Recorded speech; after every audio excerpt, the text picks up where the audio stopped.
Hey, what's up? I'm glad you made it here. This is Roder MMA Bet, and this is arguably the most comprehensive and profitable betting channel advice for MMA fights in YouTube.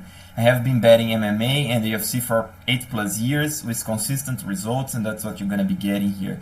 This is a quick intro, and you're gonna be seeing soon the results track I'm referring to, the fights breakdown, and how I'm betting the card. Feel free to leverage my strategy, but take it with a grain of salt, as this is your money on the line. If you like this idea, you like what I'm doing here, subscribe to this channel and share with your friends. Enjoy the analysis, let me know your thoughts on the comments sections down below, and good luck with your bets. In this video I'll be covering UFC Fight Night 183, UFC Vegas 14, RDA versus Felder. Guys, if you're familiar to my channel, you know how to use this spreadsheet to your best interest, you know what all of these numbers mean, these color codes, what those percentages mean. If you trust my analysis from previous times, good luck with your bets, and if you want also to skip to the breakdown of each fight, feel free to click on the timestamp of the description. If you haven't ever seen this spreadsheet, I'm going to be showing this in 30 seconds. Basically, I'm keeping track of everything from July 2020, everything's transparent and recorded, and basically this is up to 33% profit, or overall 50% profit from the starting money.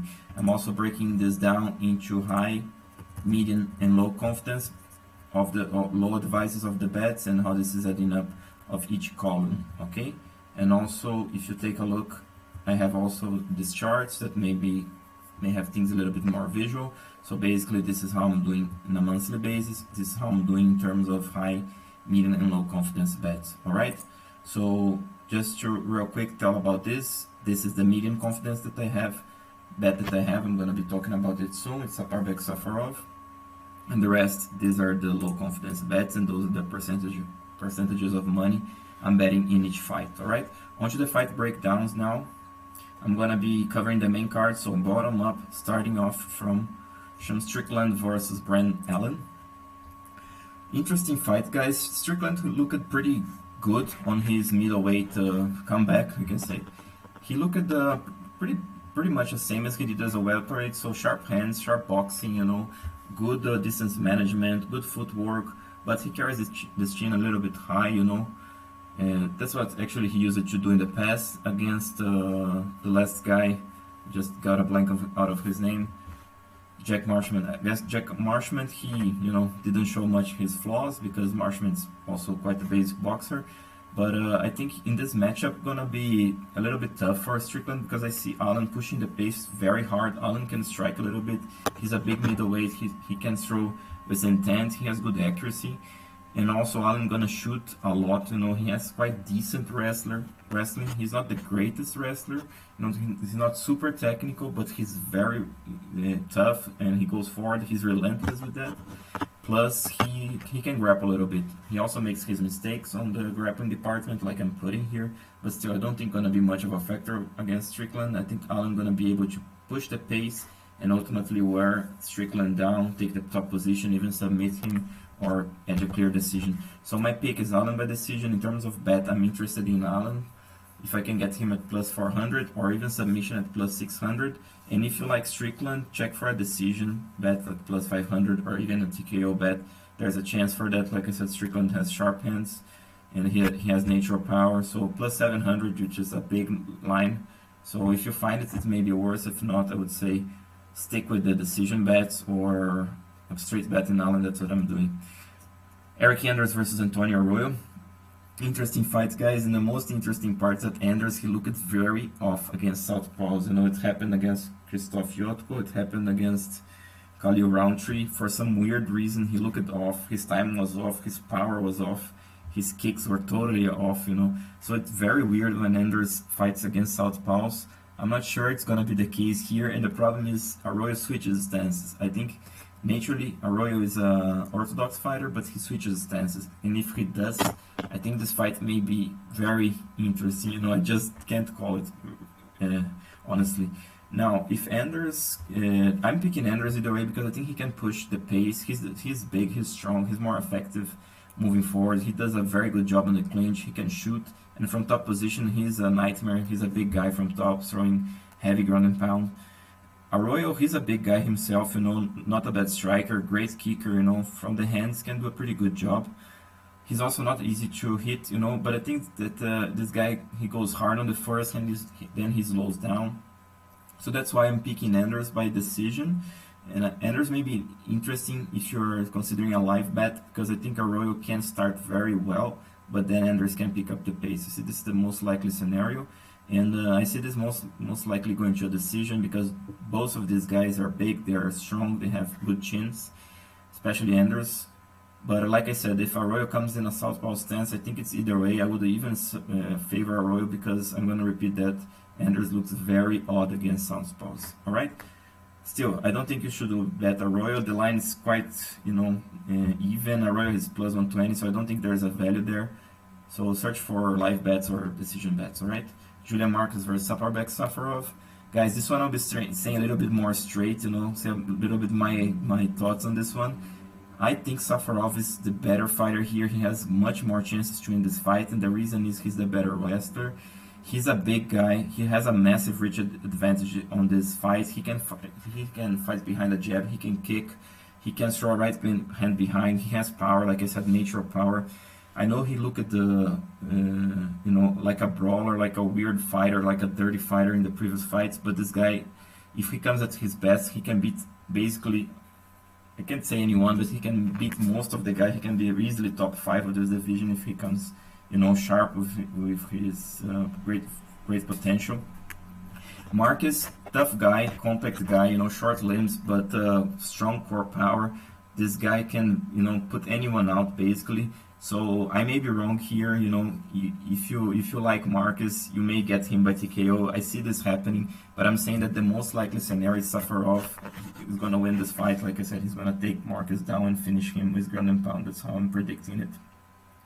Now, guys, if you don't like Safarov, if you think Marquez is gonna win this fight, I'm just my advice for you is stay out of this fight, because like I said, Safarov, he's a great fighter, he's a tough guy, and he's gonna come for war, you know, and to me he has the most chances to win this fight. So like I said, it's always possible that I'm wrong, you know. Obviously this is it's a game of odds, and I'm also not always right, but still I think it's I would stay out of this fight if you're not betting Safarov. Don't parlay Marquez. This is my advice for everyone. All right. So other bets that I'm also taking, I may be taking, is Safarov by TKO or decision plus 500. Submission, I think Safarov can you know, choke this guy out as well. I would be taking Safarov plus 600, and Marquez, if you like Marquez, go for TKO prop bet at plus 600. This is a very big line. I don't think it's gonna reach that. Or decision, Marquez by decision plus 700 is not a bad bet, you know. It may not get there. So, I don't know, like I'm saying, I don't think Marquez is worth your money here. I would stay out of this fight unless you are betting Safarov. Alright, so on to the next fight. This is Abdul Razak Alhassan versus Khaos Williams. This isn't a co-main event because the UFC is betting that it's gonna be a war, and I think most likely it will. You know, both of these guys find like a wild brawlers, both carry lots of power, they're very, you know, athletic. Williams, in his previous fights before the UFC, he looked very off. You know, I was thinking, how come this guy can win any fight in the UFC? But in his debut, he looked awesome. You know, hands were up. Once he got a chance, he blitzed in. He, you know, he went hard. He threw the combos and looked scary with his athleticism and power. You know, the same can be said about Alhassan. Alhassan, compact guy. You know, big power, strong guy. You know, strong hips. The thing that this guy goes forward so hard and he goes so wild that he can get timed, he makes mistakes, but I'm not sure going to be much of a factor here against Khaos Williams. If Khaos Williams shows his same style that he did prior to the UFC. Now, if he comes sharp, and I'm not sure what can happen here, Williams can win the fight basically, you know, because he's a athletic guy, he's a long guy, you know. So it's a very tough fight to predict. I'm predicting Alhassan by TKO. I'm betting consistency here. And in terms of bets, on prop bets, I would say Alhassan by TKO plus 500 or even decision, because Williams, you know, he's tough, he can survive, has a hard chin. Or if you like Williams, go by TKO. I think this is the most likely scenario. But be careful with those lines, guys. I don't think it's gonna be worth it, and don't think the line is gonna reach these numbers that I'm putting here. Maybe the decision one. But if not, stay out of this fight. I think it's the best thing you do, can go, fireworks in either way. Paul Felder versus RDA. Awesome fight, I'm a fan of both of these guys. Felder, he's not only a great fighter, great commentator, I've seen him doing some stuff around. So he's a great guy, and I like him by a person, I can say. I don't know the guy, of course, but just what he shows on TV, I like it. Plus, he's a great fighter, tough guy. He's a big, strong lightweight. Lightweights can do a little bit of everything, but his style favors the kickboxing. He likes to put pressure on guys, trying to be technical. He likes long 1-2. He likes the left hook. He has a good leg and calf kick. The thing that RDA is a complete fighter. I think RDA has seen more Paul Felders than Paul Felder has seen RDAs, if you know what I mean. RDA is a more complete fighter. I think he has more chances because he can take this to the ground. He's better. I'm not sure if I don't know if I can say he's better on the clinch, but he definitely has more tools on his arsenal. I think if he gets to the clinch, he can get takedowns. He's a good wrestler. He can chain. He's a great grappler. From top, it's gonna be tough for Felder unless Felder can explode and get out, which he can. He's strong. He's big. He's gonna be ready. But still, I think RDA is the better fighter here. I'm picking RDA by decision. And the way I see this, I see him avoiding Felder shots. I see him scoring leg kicks. I see him able to mix it up with the takedowns, eventually take Felder down, strike again, this kind of stuff, repeating this kind of pattern, which I think going to be difficult for Felder. And I would take RDA by decision at plus 300, or even Felder by decision. I think both of these guys are so tough and they are so durable that I don't think either can finish the other. If you like any of these guys finishing, go for Felder by TKO and RDA by submission at plus 700, either of these guys, alright? So just to wrap this up, in the entire fight card perspective, how I'm betting this card. And by the way, if you like this video, if you like the content I'm bringing here, my experience and whatnot, please subscribe, like this video, share with your friends, consider supporting the channel in the future. And just to sum up the bets, I'm betting Brendan Allen at plus 100. I'm throwing 2.5% of my money. Like I said, I think he's going to be able to wear Strickland down, take top position, and win the fight. RDA versus Felder, I'm not betting this fight. Kai Hansen versus Corey McKenna, I'm betting Hansen. 1% of my money. I'm skipping Alex Morono versus Riz McKee. I'm betting Murata, 2.5% of my money. I'm betting De Freitas, 1% of my money at plus 160. This line has moved already, so careful with that. If you're gonna bet De Freitas, yeah, maybe it's not worth it anymore. I don't know. Check my breakdown for that. Eryk Anders versus Antonio Arroyo. I'm skipping this fight. Interesting fight. What can happen? I'm very curious to this one. Maybe decision bets may be worth it. Razak Alhassan, Khaos Williams. I would skip this fight entirely. Smoka versus Quinones. Also check the breakdown for more. This is an interesting fight to break down. You can watch my video. Miranda Granger, Ashley Yoder. I'm picking Yoder, and this line has climbed up to plus 120. Plus 120.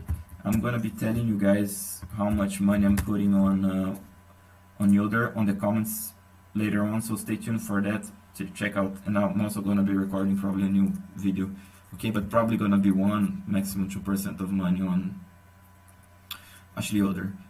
Murata versus Souza was the one that was skipped. Dante Mayes versus Roque Martinez. I would skip this fight entirely, guys. I wouldn't bet Mayes if I were you, even though I'm more confident on Mayes than I am on Marquez, okay? But don't bet Mayes, in my opinion. Don't throw him a parlay. You may lose your money here. Why? Because Martinez, despite being round, small, short, with the limbs, he is a good wrestler. So careful with that. Mayes has looked off his previous fights. Check out my video for more. JUlian Marquez versus Saparbek Safarov. Biggest bet on the card. I'm throwing 4% of my money. If this line goes up more than this, I'm going to be throwing more money on Safarov. This is my dog of the card. I think he's going to win this fight. I think he's going to win quite comfortably. And if you haven't watched my breakdown, it's in this video, it's in the comments. Watch that out. I may always be wrong. It's a fact. It's a game of odds. But and you guys may say, okay, you were wrong. It was a bad call. But still, I think I would not bet Marquez at all. Okay, guys, I'm betting Safarov. I'm throwing 4% of my money. Guys, if you like this, again, subscribe, like, share with your friends. I hope you enjoyed, and stay tuned for the content. Until there, this is Roder Bet, bringing the best, most consistent and transparent betting strategy for you.